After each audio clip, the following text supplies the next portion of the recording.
Hello and welcome to the AVRUM ROSENSWEIG Show. Welcome to one of the internet's best podcasts, where we dive deep into the lives of the extraordinary and fascinating people who leave an indelible mark on our world. Join us as we explore their captivating stories, remarkable achievements, and unique perspectives that shape history and inspire generations. Get ready to embark on a journey through the lives of inspiring people unlike any other.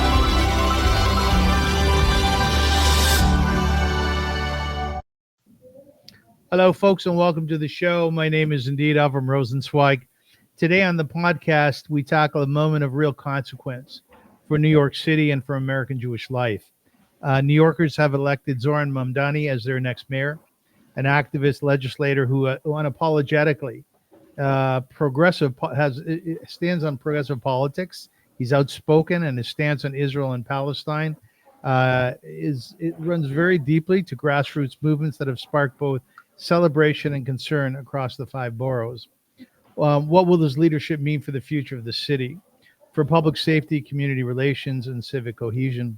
And perhaps most urgently, how will his administration affect New York's Jewish community at a time of heightened anxiety, rising antisemitism, and profound ideological divides?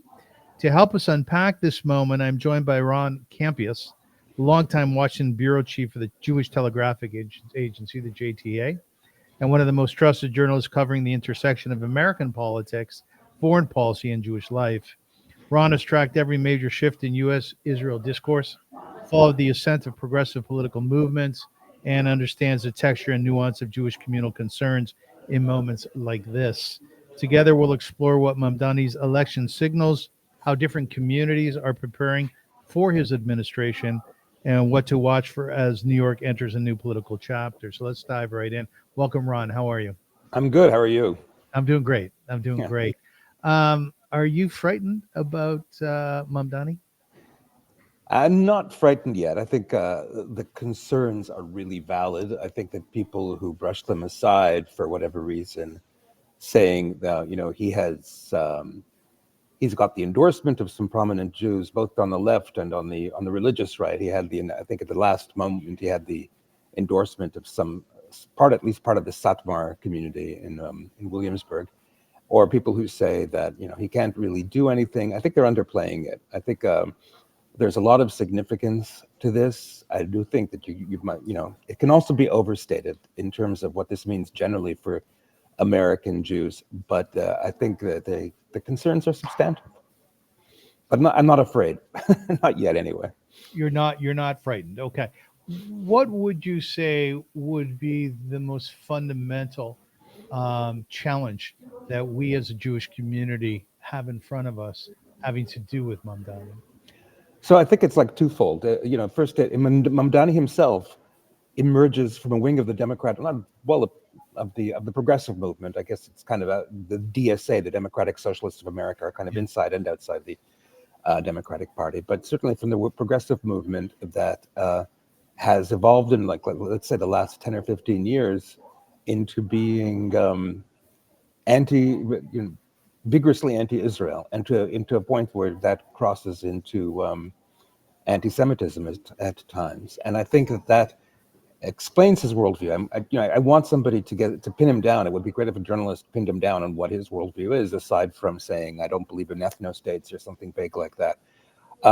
He hasn't answered, for instance, on the ethno-state question, like why it's okay to have marched in the Pakistan Day parade when it kind of Pakistan is defined as a state for people who came from India and who are Muslims. How is that different from Israel? Why is that different from Israel? But the most salient question for me that I don't think has been asked yet is why on October the 8th did he put out a statement regretting the loss of Israeli and Palestinian lives, but blaming Israel and not naming Hamas?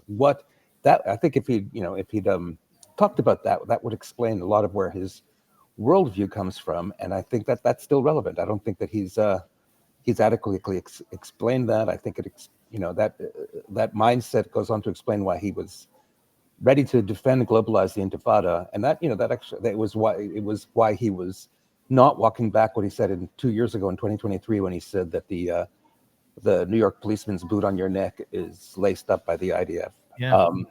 He hasn't explained those things which are anti-Semitic. I've seen progressive Jews say these things are frightening, or these things are frightening and anti-Semitic. People who are otherwise disposed to back Mamdani, and he hasn't talked about it. And I think that that's important. I think what's also the second fold of my twofold answer is, and so what does that mean for the progressive wing of the Democratic Party? Is this the tone it's going to take? Is this, what does it mean for the Democratic Party in the future? I mean, yeah, and on that end, when I said that there's some people who are overstating the threat that Mamdani may or may not pose, I would say that Tuesday also saw very, very substantial victories for moderate centrist Democrats in New Jersey and Virginia, but victories that, I mean, people like to point out that Mandani got more votes than any mayor since the 1960s, but he got 50.4% of the vote, as opposed to the substantial majorities that Mikey Sherrill and Abigail Spanberger got. Yeah, and I think that a Democratic Party that sees that that's where their success lies might not be ready to entirely embrace the Mamdani point of view. Just sort of harping on the point that you made a couple minutes ago about why he hasn't been really nailed on those very, very poignant questions. One of which you asked is, about how. What is his worldview? So you're a journalist, and you have been for many, many years. I've read some of the articles that you're known for, including covering the Pittsburgh synagogue shooting, and well done on that. It was an outstanding article. Thank you. Yes, absolutely. More American Jews are calling Israel an apartheid state, which you wrote in 2021. And where are all the Jews at? A year after mass rally for Israel, turnout its follow-up is sparse. That was in 24. You've written some great stuff. So from a journalistic awareness, of which you have acutely, how is it that journalists are not calling Mamdani out on his worldview? How is he not pegged on that? It's a good question. I think that people, it's kind of like the journalists. It just brings to mind, for instance, the journalists who, in 2000, when there was an actual competitive primary for the presidency, George W. Bush and John McCain, and you had journalists on the McCain bus, and he got disproportionate coverage for the amount of votes he actually got in the end. George W. Bush was always going to win that nomination, and then go on to win the presidency. And just because, but John McCain got the coverage he did because he was so engaging, and he was such an interesting character to journalists, but not necessarily to the Americans who were voting. And so I think that a version of that happened with Mamdani. I think he's very engaging. He did the viral videos where he goes and he talks to people in the streets. His competition was just terrible. The person that ran against him, principally Andrew Cuomo, is like an alleged sex pest who mismanaged COVID. How many people want to vote for that in the end? And so there's all that, but I also think that a lot of this is incremental. A friend, in your own city of Toronto, a friend asked me recently, why aren't people covering this? And it showed there was video of some anti-Israel protesters breaking through glass at a university there. TMU Ryerson, yes. So, and I haven't told her this yet, but if you look at that, if you're like a police reporter just writing the Daily News, you're saying, okay, so one guy broke through glass, some people were lightly injured. Maybe that's 2 paragraphs on page 3, in any kind of event. Mm-hmm. But the thing that we Jews are feeling is we see this and we see it's cumulative.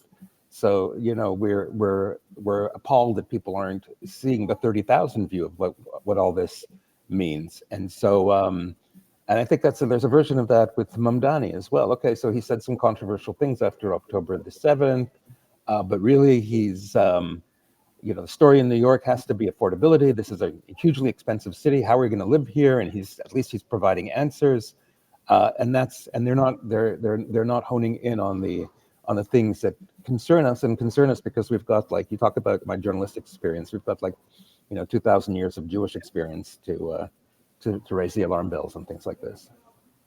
Let's dive into the New York Jewish psyche, or the international global mind of our Jewish people.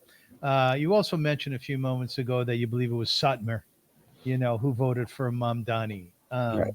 I think up to 30% of Jews in New York City voted for Zohran Mamdani.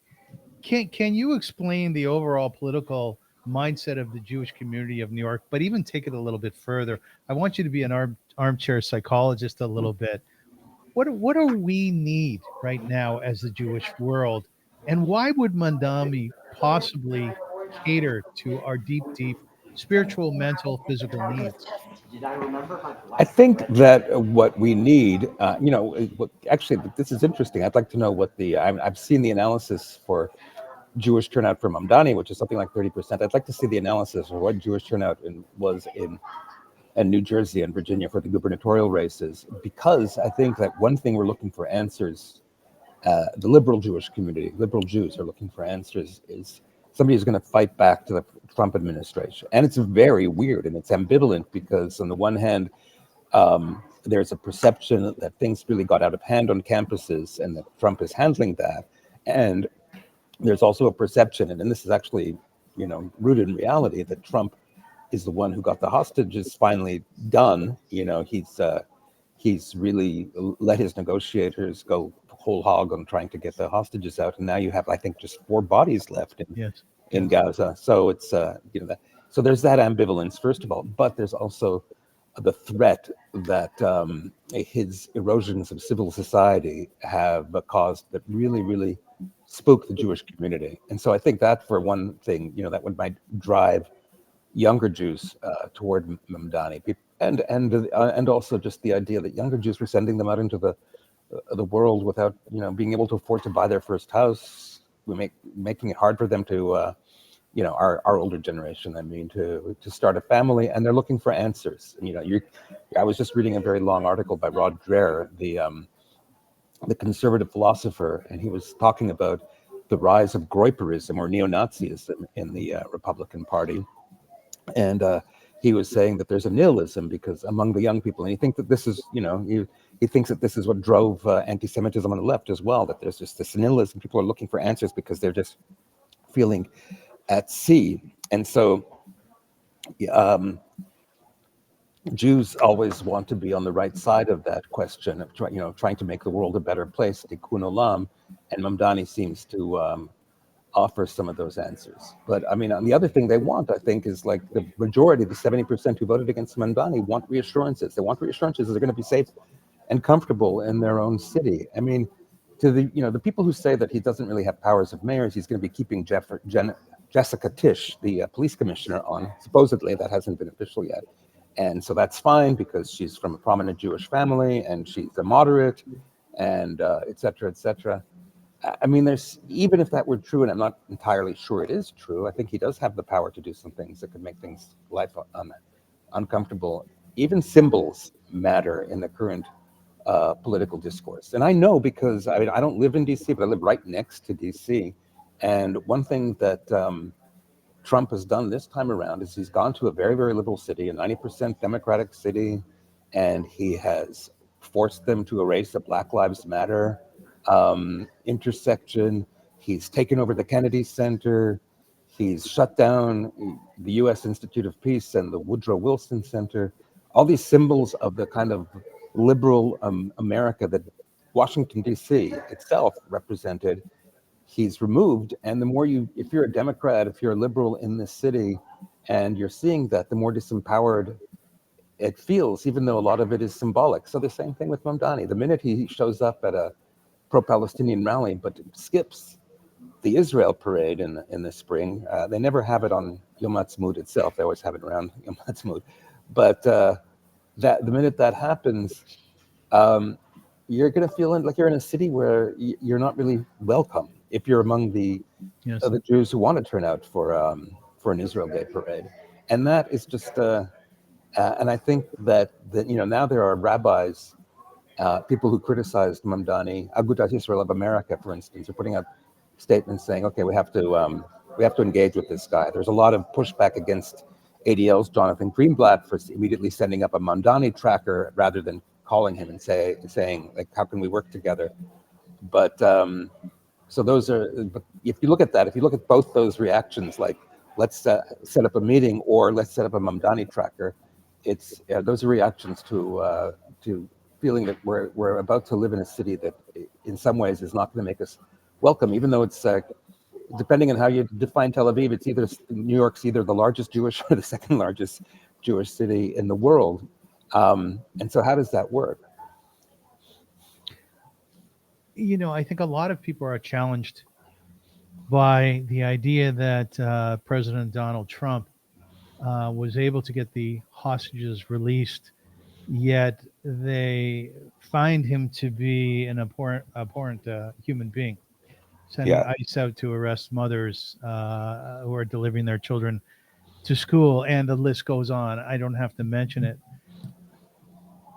I think the biggest piece here is, what does a Jew do, if you will, Ron? Knowing that Donald Trump is clearly on the side of Israel and doing great things for Israel, yet the flip side to that is it's questionable what he's doing for democracy in the United States. What do you do with that?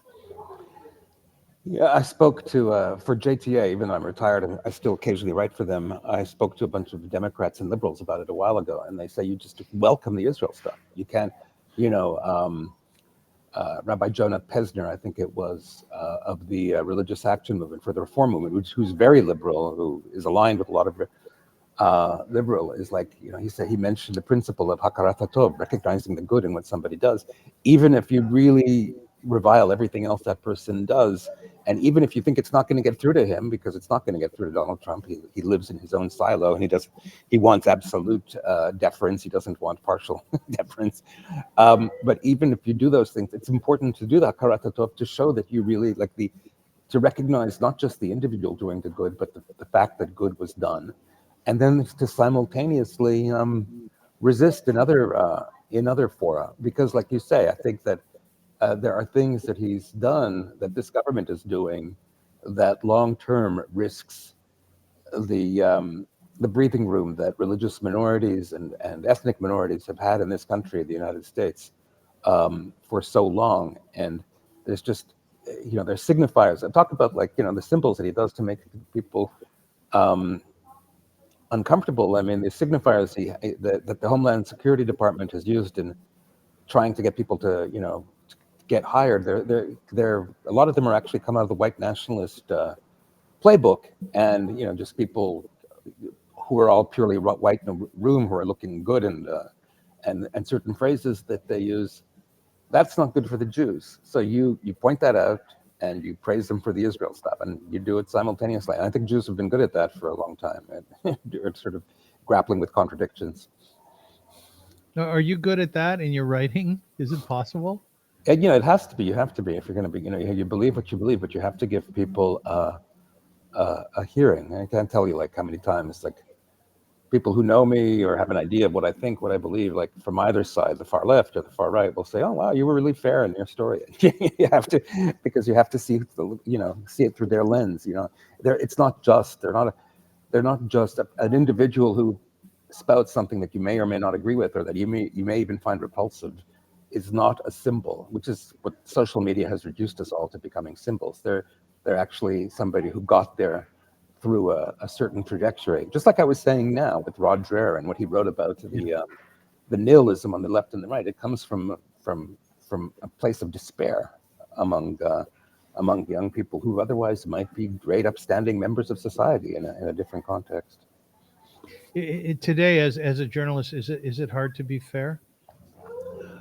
No, not if you put your mind to it. I mean, it's always been hard to be fair. It's always been, it's always been why am I thinking this right now? How come I'm writing this sentence the way I am? And maybe I should write it in a different way, and recognize my own biases and prejudices and get that out of the way, and then write the story fair. It's there are people who do it. There are people I have a former colleague who is a superb journalist, and he has he's left journalism. He's gone to the far right. That's his privilege. He's as another friend of mine who's a journalist who went to the moderate left after he left journalism. He said, the day I retired from journalism, my First Amendment rights were restored. So it shows that there are people who can who can have these views that I can find in some cases wild and outrageous. And I've seen it happen on the left too, in journalists as well. People who've gone and become like crazy left after leaving journalism. People whose journalism I continue to respect because it's just a discipline. You have to. I mean, there are people who fall down who don't hew to that discipline, and they get exposed, and it becomes a whole controversy. And unfortunately, it's used to tar the media as a whole. But there are a lot of people who really, really do observe the rules and get the stories out. Who are your favorite writers? Who are fair to you? I think, she gets so much flack, but I mean, Maggie Haberman at the New York Times has done such a good job of chronicling the Trump administration. And she gets hit from the left for putting in her stories what the Trump administration's perspective is, but she doesn't decontextualize it. And she doesn't say, this is the only perspective. She just repeats what they're saying, which is what you have to do. Barak Ravid is somebody else like that. He works for Axios and some Israeli publications. You do your best to get all points of view, to relay them, and if you're in breaking news, you're going to be like, it's not, well, you're always going to have to watch yourself out for errors, but the stuff you report immediately is what other people say. That's like, if there's a breaking terrorist attack, you're not there yet. You haven't sent a reporter down there yet. You're not there yet, and you're relying on what the police scanner or police spokesman is telling you. And I don't think people understand that. I think that some people think that you're being a stenographer, but no, you're just saying, and this is what the police say, or this is what the terrorist group says, this is what the police say. The same thing happened in Gaza. Like when you're quoting Hamas health ministry, it's okay to note that the health ministry is run by Hamas, but you have to quote something because you're not in there, and you have to, and you can contextualize it. That's fine, but you can't ignore it. So Maggie Haberman, Barak Ravid, I think the crew at the Atlantic is amazing. People like Yair Rosenberg, they really Jonathan Chait. They really, really try to, and these are like opinion writers, because when you're at a magazine, you can insert your opinion, but they also it's kind of an old-fashioned opinion writing, like Rod Dreher, for instance, just did, where you incorporate the views of the other person. You don't denigrate them, you don't distort them, you don't minimize them, you incorporate them and you grapple with them. So that's, those are an assembly of really good writers. Well, what about on the Israeli side? What would you follow? Which newspapers or journalists in Israel? I read the Times of Israel a lot, and not only because they would reprint everything I used, but Nice. Times of Israel. David Horowitz, who founded it and still is the editor-in-chief, is just a superb journalist who's very, very thoughtful about his journalism. And a colleague of mine at JTA moved back to Israel, so he got Ben Sales is working there. Ben Sales also is a great journalist, and I know people their jaws drop when I say this, but Haaretz is also it's a solid journalistic outfit. They get people out there. They try to get the story. You can scream all you want at their opinion people who sometimes really go far to the left, but that's their opinion people. If you're looking at their actual journalism, the stuff they're breaking. I mean, they just modeled integrity recently when they exposed one of their senior, most respected journalists as having taken money, unbeknownst to them until recently, from Qatar, like $200,000 from Qatar, and letting him go and then writing the story. That's what, that's journalism. Sometimes you have to turn the torch on yourself. And so I find that. And when I'm in Israel, I mean, the thing is, it's in Hebrew mostly, but I listen to the equivalent of the CBC there, the Khan broadcaster, which is government run, but it's independent. And they are thorough, they are everywhere. I haven't listened to it in a long time, but when I lived in Israel in the 1990s, the army radio, Galei Tzahal, had so much energy because so many of its journalists were young, obviously, because they were in the army, and just eager to learn and eager to go out there. So that was always a pleasure listening to them. I'm not sure where they are right now because I don't follow them as much as I did, but those would be the people I listen to. I interviewed David from the Times of Israel, and not only is he a fine writer and runs a good shop, he's a very decent fellow, very lovely, lovely person. Yes. I just want to go back to Zohran Mamdani. I interviewed Ruth Messenger a few weeks ago, who's the former executive director at the American Jewish World Service. She came out and she endorsed Mamdani. Yeah. And I asked her why. And her response, Ron, was, listen, I am not voting for a man who is going to be the ambassador to Israel, right? Or Right. who's going to be responsible for policy having to do with Israel. What's your response to Ruth's thought? I understand it. I do, but like I said, I think that like I said, there are two things. You're first of all promoting somebody who can say things, even symbolically, that are going to be painful for the Jewish community of New York. A massive, I think there are 700,000 voters in the Jewish community of New York, and never mind, people who aren't of voting age. And then, so when you say that, you're not addressing what the pains they're anticipating are. And so it's a way of not listening. I love Ruth Messenger. Ruth Messenger is a great person. She is famous because not only for having been Manhattan borough president and having led AGWS, but the Washington Post once profiled her because she earned a reputation for looking after kids of very, very tired parents in airports. So she became, because she traveled so much. She's But smart. I've actually worked with her. Yeah. Yeah. So, but I think so. I think you're not listening to that, and then also you're not taking into account what his success means for the far left and their ambitions in the Democratic Party. I mean, the DSA wish list, which was leaked recently, is just it's horrific, and it's right there. I don't know. I don't think that Mamdani is necessarily going to listen to any of it, but it's there, and now you've empowered them. So how do you grapple with that? And I know there are other people. I've seen very, very thoughtful explanations of voting for Mamdani, Jews voting for Mamdani. I forget who it was who said, if you don't vote, you're voting. You're letting somebody in. So if you really thought that Cuomo represented a threat of corruption and of enabling the oligarchs, the fact that there were people like Bill Ackman who have donated to Trump, giving to Cuomo's campaign, then you're voting for them, and that's their perspective. So it's a lesser of two evil type thing, although they won't put it that way. And I think that's something that I couldn't counter so easily. But to say that it doesn't, I'm not voting for ambassador to the UN, I think it's kind of naive because you are voting for somebody.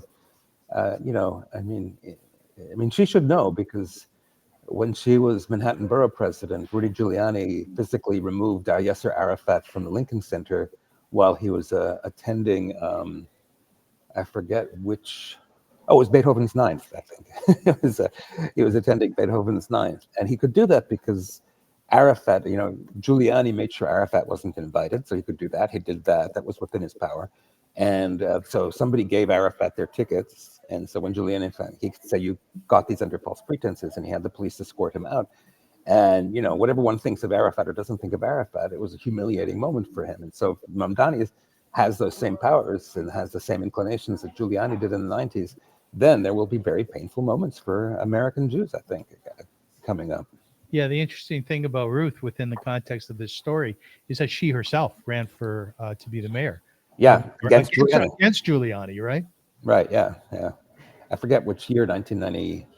I was living in New York. I wasn't an American citizen then, so I couldn't vote. But I think it was.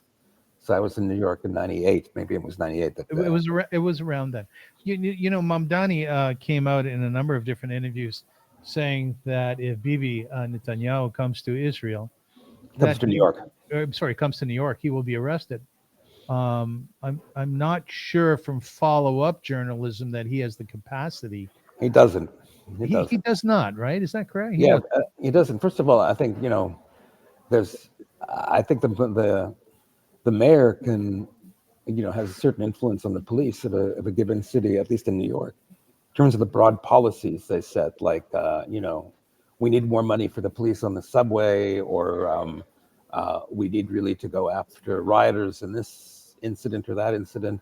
But to say that the mayor doesn't have the capacity to tell the police arrest this person, that I've never heard that. I don't think that's the case. And secondly, the type of arrest warrant that exists, and this I do know for sure, that exists for Bibi, the International Criminal Court arrest warrant, it only works for uh, only federal governments, only national police forces can enforce it. And there's, the Trump administration has no interest in enforcing it.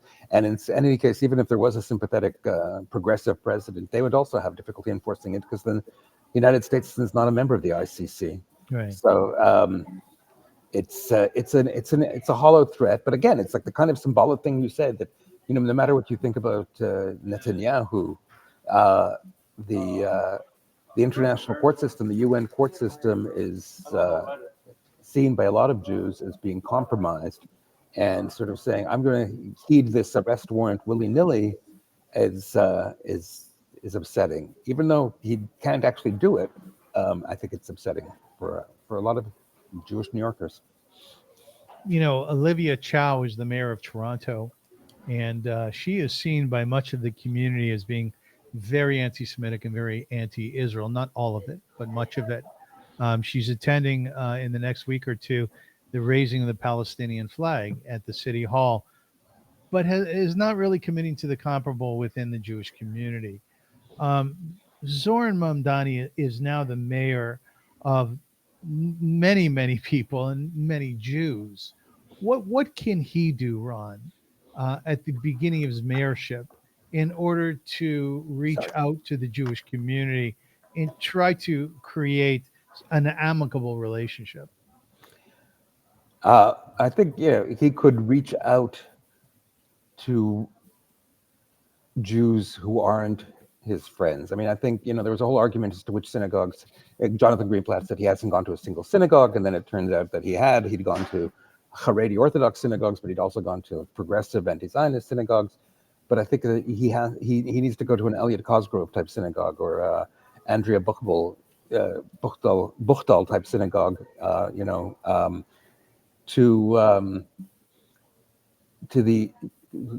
To address the majority of New York Jews who are pro-Israel and who are sympathetic to Israel, and reassure them and talk to them and see whether there's a way that he can persuade them that he's not going to be the disruptive force that they're fearing. I mean, that's for sure. I mean, I hear people who say that Jonathan Greenblatt's immediately confrontational posture in setting up the Mamdani watch was counterproductive. I do hear that. I understand that.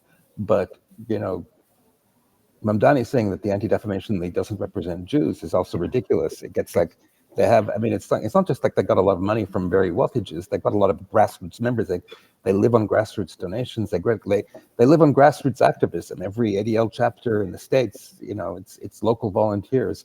And so to say that it doesn't represent the Jews if you like, okay, fine, but you have to admit that. You have to say that's what you're saying, and don't say it doesn't represent the Jews. So actually, why don't you put in a call to Jonathan Greenblatt and have a meeting with him and have a public meeting with him and see what happens.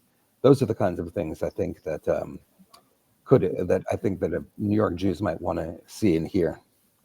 So with the rise of anti-Semitism, obviously not only in New York but around the world, what red line would you establish or would you look for? Should Mamdani cross it? What would you say would say, listen, we're in trouble here?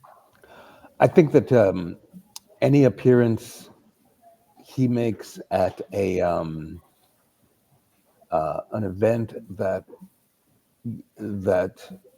endorses in any way the Hamas outlook is going to be a big problem. I mean, you had after October the 7th, 2023, you had people who are not friendly to like the mainstream, so-called mainstream Jewish community or the establishment Jewish community, like Jamal Bowman, the ex-congressman, or Alexandria Ocasio-Cortez, rising star among progressives, saying, I can't go to that event that's being organized on behalf of Palestinians because the people who are organizing it say really stupid and terrible things. Yes. So that's, if you do go to that event, and I think Mamdani did on October the 13th, when he was just a state senator nobody had ever heard of, that's a red line. If he does that as mayor, that's a red line, I think. That's if he's endorsing that point of view, and then he's not going to the Israel parade, that'll be difficult for him, I think. What would you do in a situation like that? Oh, yeah, I mean, I think that peaceful counter protests, making sure that the Jewish, that the mayor and the others know that the Jewish community is upset by this. I think it's what's really important in this age, and I think this goes, for Trump as well as for Mamdani, is to not just swallow hard and say I'm defeated. It's to show up and to be heard, and to make clear that Jews are still a critical part of American society and that we're not going anywhere. I think that's what liberals are finally doing after the knockout punch they got last November when Trump was reelected. Yeah. I think that they're showing up. You had the 7 million people turning out for no King's Day, and I think that and that's why on the other hand, I do kind of understand what Greenblatt did with his anti-Mamdani track. I'm not sure if it was exactly the right means, but to say that we're not going away, we're not giving in, we're not moving out of New York. I mean, Ron DeSantis says, "Oh, you poor people in blue states, come to Florida." No, stay and fight. Stay and represent. Just like if you did go to Florida, there would be things that you'd want to go out in the streets. Therefore, that's the best way. Don't let them take away your First Amendment rights by default. The Jewish people are well represented on Wall Street. What might be a good idea for the higher profile Jews on Wall Street with influence, on City Hall to do, having to do with Mamdani's mayoral role? I think Bill Ackman had the right idea, just to say, "Come, let's talk." That's fine. That's the right. I think that one of the things that has happened generally in the last decade or so is that people who are very, very, very smart in one area think that they're very smart in other areas, and they're not necessarily. I mean, there used to be a tradition. 25 years ago, I had an editor who had good ideas, but she wasn't great at articulating them at the Associated Press, and she said, "What's going on? All these rich people are giving to causes I want to give to." And at first I didn't understand what she was talking about, because that's always been the case, right? Right. but then I looked into it, and sure enough, Bill Gates set the template for somebody who wasn't going to take advice anymore from professional philanthropy advisors, because there was a whole class of that. People were saying, what is your, who'd come to you and say, "What's your general proclivity? What do you want to do? What do you want to accomplish?" Well, these are the better organizations to do it. He was just going out on his own and doing it. And one of the first controversies, it wasn't even political. Now it is, but it wasn't even political. Gates was giving a huge amount of money, the Gates Foundation, to HIV research, but it was almost solved. Here he is giving it to this what was then already yesterday's star, and people told him, there's malaria still raging throughout much of the developing world, and he listened, and he shifted his philanthropy. I mean, I really do think that the big political givers can take a lesson from that and realize that they're not necessarily all-consuming geniuses, and that maybe that they should listen to people who are unlike Elon Musk, who listens to people who already affirm his worldview. Listen to people who don't necessarily agree with you, and figure out, without necessarily sacrificing your own principles. You can still be a conservative or a liberal philanthropist, but try and maybe go for solving problems rather than stirring the pot. Ron, I think most people would say there's been an Islamicization of Germany, of the UK, of France, and other countries in Europe. I'm wondering what you think in terms of Mamdani becoming the mayor of New York City. Is this part of the beginnings of the Islamicization of America? One of my first stories for JTA 20 years ago is I went for the first time ever, maybe the last time, or maybe the second to last time, Democrats were speaking to the Arab American Institute, the way that they would line up and speak to APAC or the ADL, the people who were prospective candidates for presidency in 2003. And so I went there, and what was interesting is that everybody who was there, I mean, not all Arabs are Muslims, a lot of them are Christians, but there were a lot of Muslims there. And they said that one thing about America is that there was a culture of assimilation, a culture of saying, "Hey, we want you here, and we want you to think the way we do, but we also want to hear what you have to say." And I think that I think that's true of still true of America, although we are retreating into a kind of J.D. Vance idea of like a white Christian nation. So I'm not sure much longer that lasts, but I think that's still true of America. So I don't see Islamization is coming here. I know people really upset about like what happened in Michigan, and Michigan's kind of pivoting to Trump because of like Arab American unhappiness with Kamala Harris and Joe Biden. I just don't see it as being part of an Islamicization. I don't see it as, and I think that, to a degree, I mean, Islam is a massive, massive religion. It's 1 billion people, and there are so many different faiths. And like, to a degree, I think like, if you go like in terms of European Islam, if you go to, if you go to Kosovo or Albania, you're going to see like, or Bosnia, Yes. you're going to see a very moderate type of Islam. And so that's one thing. And I think that the people who, in the Netherlands and Britain and Germany, who are the provocateurs, I don't know, then they necessarily represent the view of the Muslims in that country. But I also think that America is more resistant to that. And finally, I would say about Mamdani is like, I hate to, I don't know if it's right or correct to use this term, but he's a Desi bro, right? He's a young Indian guy who married the most beautiful woman he could marry, and like he dresses up and does the whole thing. And his mother made movies about that. His mother actually made movies about like intermarriage between Black Americans and Indian Americans. So this is not like this is like if a Reform rabbi turned up at a dedication ceremony at City Hall and somebody started screaming, "Oh my God, we're Judaizing City Hall!" Like, do you know this guy? He's like, he's not an ultra Orthodox Jew, or this woman even. Like, I think that's so. I really do think it's overstated with Mamdani in particular. I think like I've made clear, I think he is problematic for a lot of Jews, but I don't think that's one of the reasons. Just a few general questions. What was Curtis Lewa doing? Really, what was he doing? Well, the thing is, I had the same question until he had an interview with I forget whom, a podcaster, and he said like, "Why are you telling? Why is the whole narrative I should have dropped out? Why doesn't Cuomo drop out?" He said, "I actually live in New York City." He used a very politically incorrect metaphor. He said. He lives in Westchester, where even the lawn ornaments are white. So, Right. He said, "I live in New York City. I'm not tainted by scandal. I mean, he is kind of, but certainly not to the extent that Cuomo was." I think he was running because he was just he was pissed off that it was a choice between Mamdani and Cuomo, and in the end, I think that he is. I think that sorry, somebody is meeting me. I think that he's he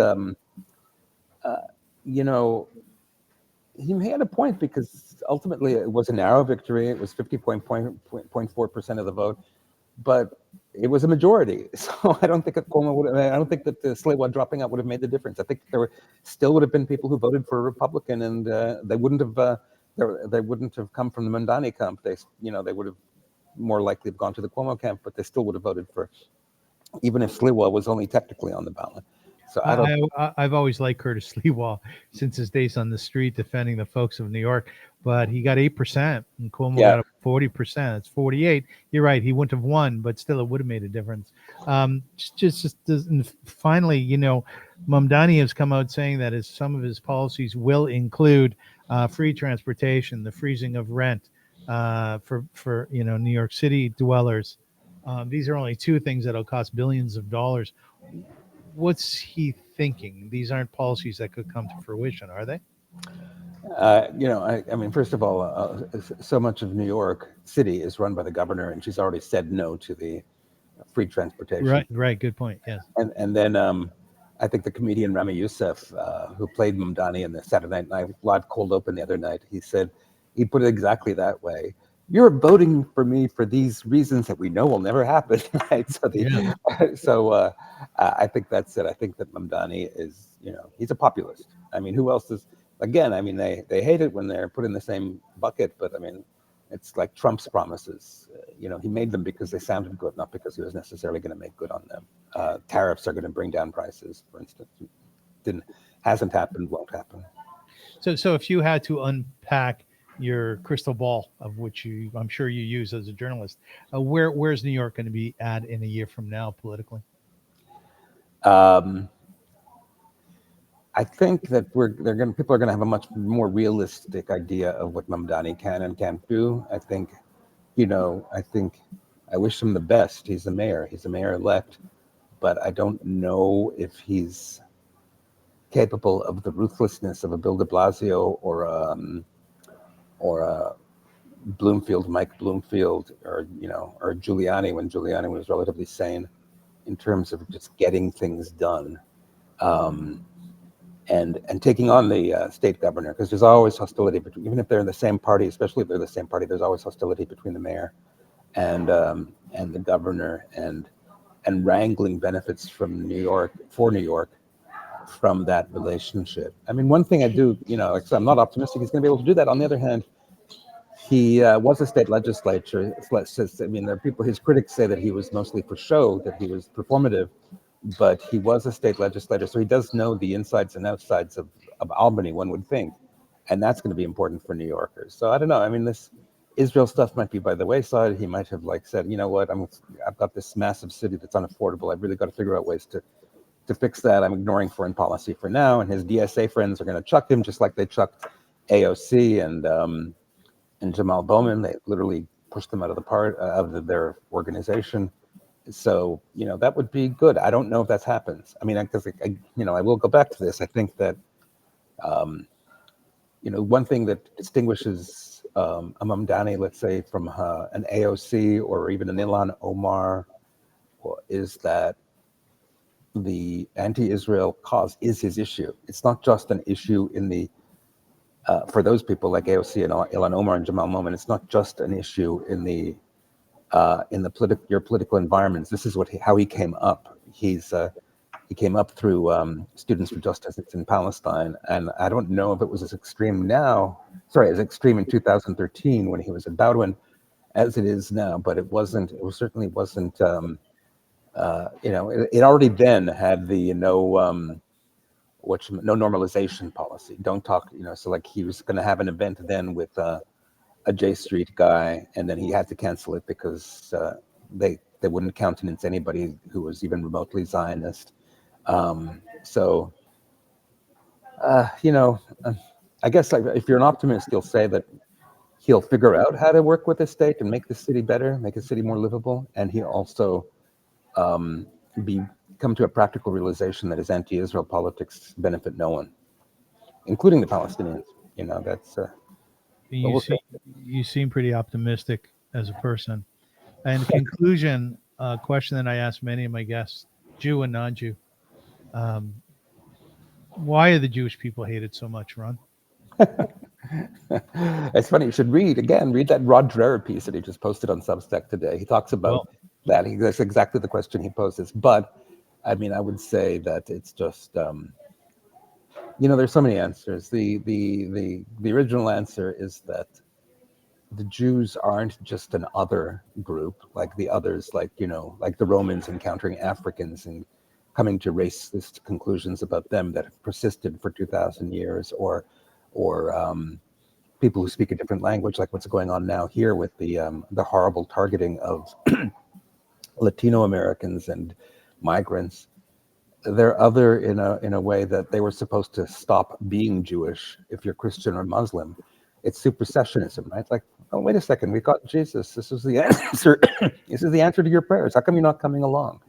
And you say, well, we're just not, because we don't believe what you believe. When you're saying that to a Christian or a Muslim, and also in the 19th century to Marxists, at first bafflement, what is at first bafflement eventually becomes bitterness, and it becomes very, very toxic. So I think that has a lot to it. I mean, there have been different movements over time: Christianity, Islam, Protestantism, and Marxism, that have framed themselves as the obvious answer to Jewish suffering. Not only to Jewish suffering, obviously, there's much, much more meaning to Islam and Christianity and communism than that, but have had components of their argument that said, Martin Luther was all for the Jews at first. He said, you're right. The church is corrupt. Yeah, now come aboard. Now you can be Protestant. Now you can be Christian because I'm creating a safe space for you. And like, this is not what we want. And then that becomes bitterness. That turns into like becomes a very bitter pill for those who are, the true believers of the other faiths or philosophies. And that always redounds on the Jews. And there are other things as well, but I think that's number one. Ron, I want to thank you very much. I've had the opportunity to do my research on you, and it's you've done a lot of great writing over the years, and been in the corner of the Jewish people in Israel in many ways, and I'm very grateful for that. And I thank you so much for being my guest today and giving us insight on potentially what might happen in New York City over the next few years, and God willing, we should be okay because it's a long struggle ahead. Right. Yeah. Well, thank you. Thank you to all. Absolutely. Thank you to all my listeners, my viewers. Until we meet again, as my mother used to say, Zeiggesund, go in good health, and we should all be well. Thank you.